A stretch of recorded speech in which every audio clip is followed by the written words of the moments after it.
Okay. What is Postal about? Whew. Postal is so multi-layered, okay, and multi-dimensional with so many storylines, okay? But at its core, Postal is about a lady letter carrier who is stealing credit cards at the post office to finance her diva lifestyle. Through rain, snow, sleet, and hail, against all odds, we deliver the mail. We're built to succeed, no room to fail. The job is not done until we deliver the mail. This is the day that the Lord has made. We will rejoice and be glad in it. I love you. I love you. How's everybody out there? My name is Cadina McNeil. And I'm Pam McNeil. And welcome to another edition of This is the Day. Yes. Okay, and so today we're going to start talking about, before we did the documentary titled Driving Towards Change and the feature film Urge, my husband was an author that wrote a book titled Postal. So here's the wonderful cover to the book. And so that's what we'll be discussing today. Okay? Love this book. I love it. And I look good in on these back covers. Yeah, you do. Yes. Yeah, you do. So this is another one. So ooh, this one, look how I look in the back. Come on now. Yeah. Sure. Self-published author. Okay.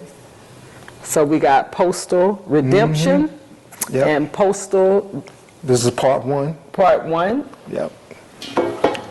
Reboot, and then Redemption is the second part of the book. Yes. So let's get started talking about it, Boo. When did you discover your passion for storytelling? Ooh, I think it all started around when my mother gave me up for adoption, and I started living with my foster guardian at the time. This is around 72, 73. I met my brother, who became my best friend, my future brother. And the next thing that became my best friend was the TV, because I love watching whatever was on TV, okay? Dealing with my situation as being a foster kid, that was like my escape, okay? Right. Diving into whatever was playing at that time, okay? And I always gravitated towards like sci-fi and horror and suspense, like what's called the Twilight Zone, the Outer Limits. But there was a particular movie called Evasion of the Biter Snatchers that really grasped my interest. And the way it ended. Look! You fools! You're in danger! Can't you see? They're after you! They're after all of us! Our wives, our children, everyone! They're here already! You're next! And the way it ended, I was looking for part two, like what happened to the town, you know? Did they, you know, capture all the alien people that came from sea pods and replicated, you know, the population? Did they capture those? And that stuck with me. Now fast forward all the way to the 70s, of course, the Godfathers and everything, and just a lot. Bill Cosby Show, Different World. Spike Lee, okay? Spike Lee came into my life, you know, School Days, what was that? She's Gotta Have It. But when I saw Do the Right Thing, I was like, wow, this is a black filmmaker who's doing movies in Brooklyn. And that always sparked my interest, like, wow, I would really love to tell a story. So that's where it started. Okay, so when I was going to ask who was your favorite storyteller growing up, would it be Spike Lee? Spike Lee came later on. Okay. But I believe it had to do with Rod Serling of the Twilight Zone. I loved the episodes because it made you think about yourself, okay? You know, the inner conflicts of man, all right? Not only Rod Serling, I forgot the writer of The Godfather, which was loved it. But then later on, the Spike Lees, the John Singletons, Robert Townsend. Okay. They were, you know, Terry McMillan. Now, when we talking about books, okay, Terry McMillan, Stephen King, and there's quite a few. Okay, Sidney so you were Sheldon's. an avid reader. I was an avid reader growing up in the mid-'80s. Okay. As I was going into the military, Right. I dove deep into books. Okay. And writing as well. Okay, getting back to the Twilight Zone, when you were talking about the inner struggle with man and all that, were you that insightful and perceptive at that young age to see that? Because I would have thought at a young age, for me, you know, I would have just been watching it for the entertainment aspect, but was it then that you noticed about although the writer was bringing in monsters and fictitious people, that you started recognizing the deeper messages, or was that later? It started back then when I was little. He had an episode called Eye of the Beholder. That was an episode where it was these doctors that was trying to cosmetic fix this patient, okay? And they were saying that the person was ugly, this and that, all grotesque and everything. But at the end of the episode, you see that she was a very attractive lady, but the doctors and the nurses, they were the one that kind of looked different. All right? Okay. And I was like, wow, that is deep. Right. Okay. That the flaw reflected them and not her. Exactly. They were the one carrying the flaw. So I caught that at a young age, and I caught everything else later on. All right. So your first story you began writing as a profession was Postal. What compelled you to write about the post office? You know, a lot of people say, you know, when people read the book, or when I told people I wrote a book called Postal, especially if they worked in the post office, they said, man, sure, I could write a book too, and I could add to your book. I know I've heard some people say that to you. Yes, I could write my own book, because there's a million stories you can write about the post office. So there was an incident. It was two incidents that happened, all right? I remember when, this was back in late 96, early 97. We're in New York City, all right? Especially around that time, the mail volume was huge, all right? There was overtime galore, a lot of mail, okay? And one of my coworkers had got sick, was under the weather, all right? All she could do was just case up the mail, tie everything down, and then ship them out or relay them out, okay? And everybody, she was gonna go home, and a lot of us was gonna pick up, you know, her route, right? Okay, and I was one of them. So it was a good 7 of us. We had to finish our route, and then after that we would pivot over to her street and start her route. All right, she had a lot of bags, okay, and we knew we were gonna be out there, okay, up until 6, 7. We wound up clocking. Our final delivery, street delivery, was close to 8 o'clock. I would never forget this. This was probably, and I remember when I was going to this person, all right, the last residence, and it was a businessman. I think he was going in, he saw me, and he paused. And I saw, so you live here? Yeah, this is my address. Okay, here go your mail. He said, are you going to, is this the time I'm going to continue getting my mail? He said it in a kind of like a smart manner. And he just left. He went inside and, like, you know, was like upset. And we looked at each other and just shook our head. He didn't know what the situation that happened at the post office. A lot of people don't. Right. You know, a lot of people don't like to get their mail late. Right. Okay? Right. But you don't know what goes on, okay? Right. It's not like we want to be out there forever. Exactly. We want to go home and be with our own families, Exactly. all right? So it was that situation. Then the next situation was at the post office, and I was about to clock out, and there was this big blown out argument between a supervisor and a letter carrier. And I said to my coworker, a person can write a movie about this.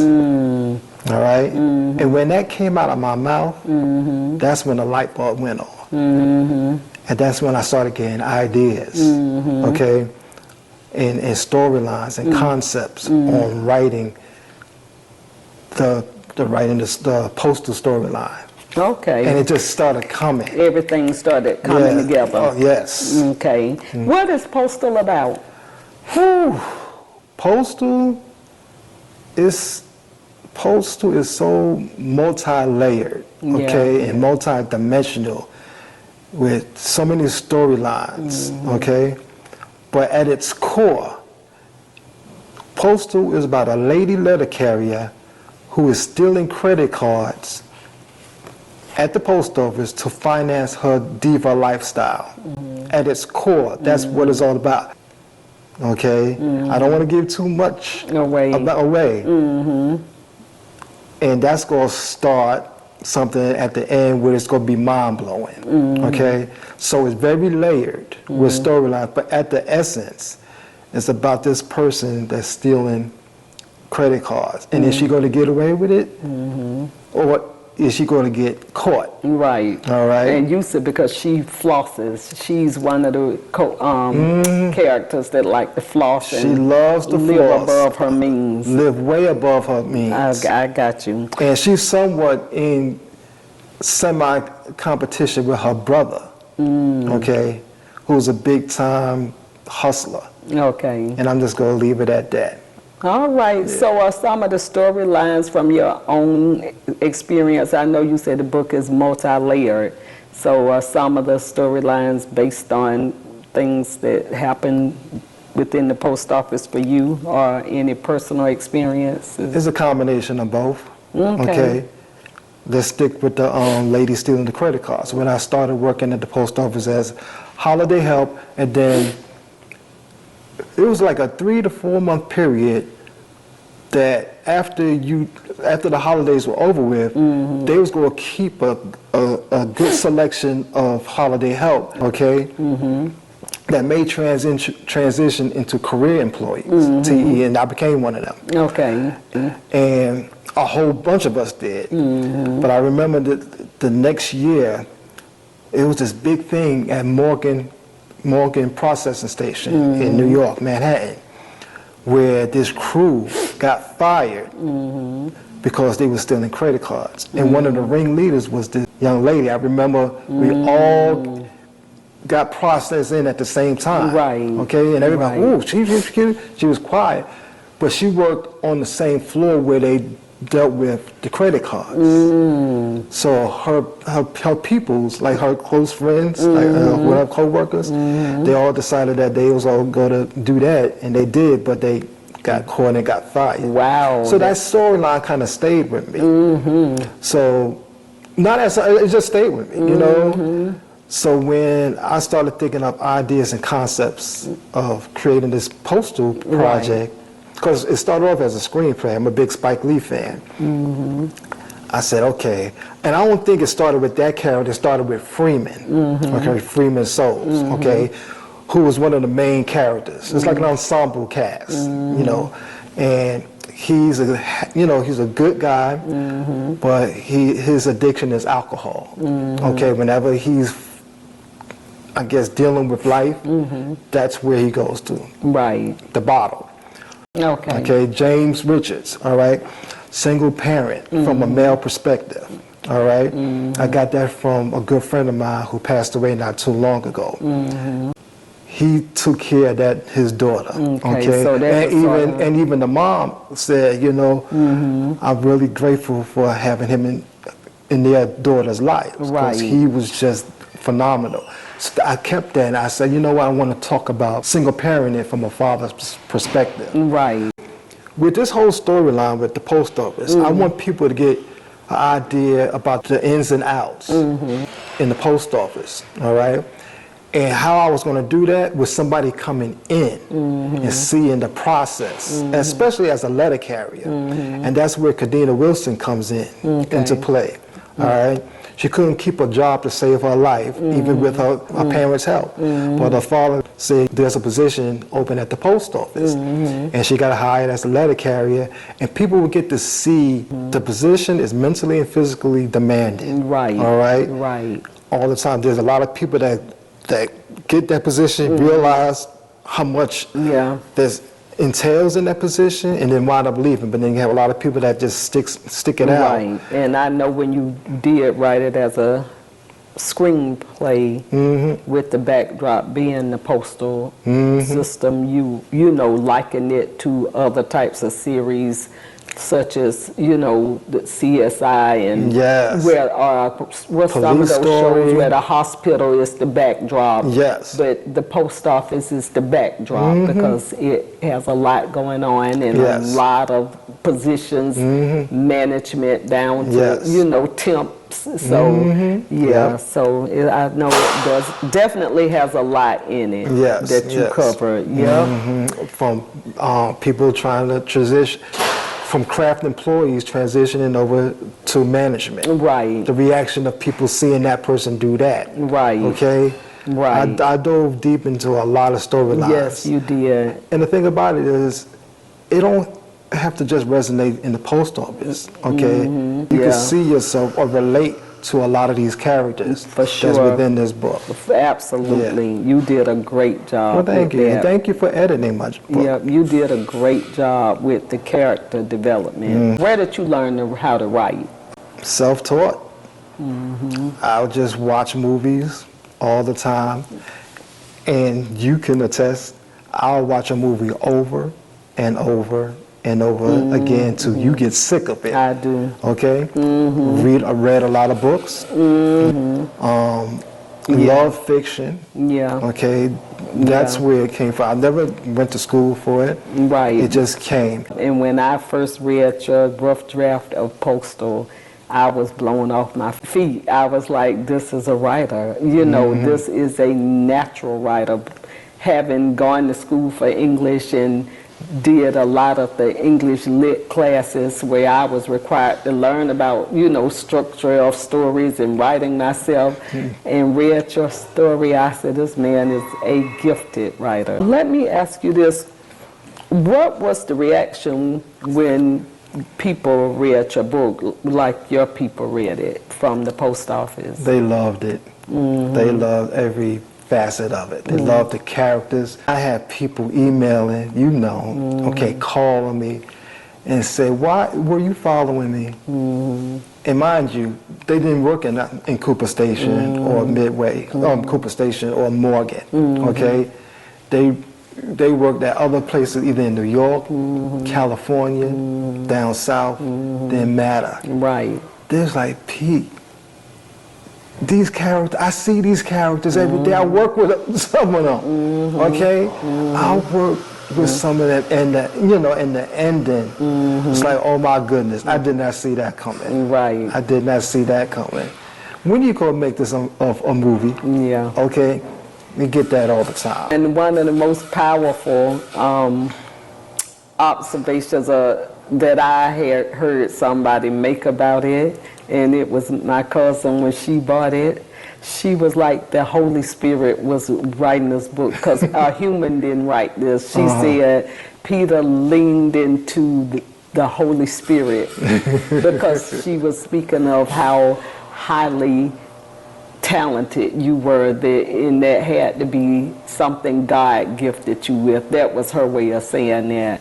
So I thought that was just amazing, the way she worded that and observed how, you know, talented you were with this book. That she said that was not Peter, that was some higher power. And I appreciate our family who read the book, your sister, your cousins, people on my side. Yeah. But for me, it's like, okay, I need to hear it from postal employees. Exactly. And not only them, from other people who don't work at the post office. And she didn't work for the post office, right? She works for a college, right? But they saw a lot of people in this book. Exactly. Yes. Yeah. So what do you want people to take away from Postal? Just a couple of things. Don't do the crime if you can't do the time. Okay. Don't do the crime. Don't do the crime if if you can't do the time. Okay? Live within your means. Right. All right? And but one of the primary reasons I wanted people to get a better understanding of what postal employees go through each and every day. I didn't want it to be buffoonery, you know, because you always hear about people going postal. You know, that's not something you want to take lightly. Right. Even before I even started working at the post, I never heard of that term. I think I heard of that term, or somebody going postal, was when I became an actual letter carrier. That's in 97, Okay. 96, 97. And I was like, huh? It's like people were going off, you know? But what I say is don't judge the multiple by the few, okay? The post office is a big institution that's been around since what? The late 1700s? Right. All right? And you have over 600,000+ employees. It's not a perfect place. Right. But a lot of people retired from the post office, living great lives, you Right. know. They worked it And I'm 20 sure to got 30 great years. retirement benefits. Yes, exactly, exactly. Are receiving great retirement benefits. They're humble and they just did their job, okay? Yeah. Yes, you have incidents where people went off, Right. okay? I hate to say that, Yeah. that's part of it, and that just to hear people saying, oh man, he went postal. Sometimes I will never forget when we were selling our books, all right? And the banner said postal. And this one lady, older lady, saw the banner and was like, oh, I hate that term postal, because she's thinking I'm saying going postal. No, the title is just postal. But it just triggers something like, you know, and I tried to explain to her about the book, to tell her what the book was about. She shook her head like, I work for the post office, and you know, post office been good to me. You know, That's and great. just walked off. Okay, and I was like, this is what this book is about. Right. Okay, is I just wanted to do justification. You know, or have it be a better representation. All right, and not be cookie cutter. Right. Okay. Right. And show all the positive. It's just there's a lot of situations, the good, the challenging, the bad, you know, and that's just like in anywhere That's what in life. I was going to say, and that's with any with the profession. police, Teachers, education, educators, yeah. all over. Okay, we're just people that's going in, want to do our job, and then go home. Yes. Okay. Yes. So what is your ultimate goal for Postal? Ooh, as of now, wanted to become a miniseries. That's the goal. That's where we at now. We shopping it around. Got a pitch deck. And made some connections when we went out to LA. And everything is in God's timing. Yes, it's going to happen. Yes, it is. It's going to happen. It has been prophesied. It's been prophesied. And it will happen. So, yeah.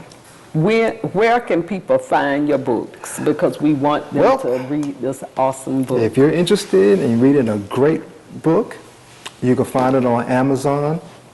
All right, this is the hardcover version, all right, that has both part 1 and part 2 in it, all right? That's the original one. Yes, yes, okay? And here's, the updated copies of the book. So the reboot is part 1. Yes. And redemption is part 2. Yeah, Can part y'all 1. see that? When people see a book like this, they think of Harry Potter and like, Lord, I ain't got time to read all that. You know, we in a time where visuals, are premium now. Yeah, visual storytelling. Visual storytelling is premium. So people want to see a movie, but there's a whole lot of people that love to read. So you could find it on Amazon or our website, www.abrighterpathproductions.com, www.abrighterpathproductions.com. Well, I still have some books at home, and if you make a comment or post a comment saying that you want a copy, I'll give you a copy. Okay. The first person that makes the comment. You know what? No, the first 5 people. Okay. The first 5 people, because I still got a lot at home. Okay. And the only thing we require is that if you are the first 5 and you get the free copies, that you tell your neighbor, tell a friend about the Yes. book. Spread the love. Okay, spread the love. Okay, so that pretty much sums it up. Those were all the questions that I had for you. Okay. Well, I thank you for interviewing me. Okay. We wanted to do, well, I wanted to do this for a minute, but we've been so tied up with other projects, With the other upcoming projects. We got a documentary we're about to create. Yes. Yep. Yes. So we got to get on that excited mission. about We're that, but very we excited gotta about that. Not let this rest. No, we are not letting this rest at all. Okay. So Yeah. thank you. You are Interview. welcome. Love you. If you haven't subscribed, please subscribe to our YouTube channel. Yes. And just follow our journey. All Yes. right? So until next time, thank you for joining us. Y'all have a blessed day. And this is the day to what? This is the day the Lord has made, and please enjoy it. Rejoice and be glad in every day. Yes. Okay. Yes. So have a great day, everybody. All right. Peace. Peace. We know the letter carrier is not a glamorous position, but we have to suck it up so we can accomplish our mission. The days are so long that the night creeps in. Wake up next morning and do it all over again.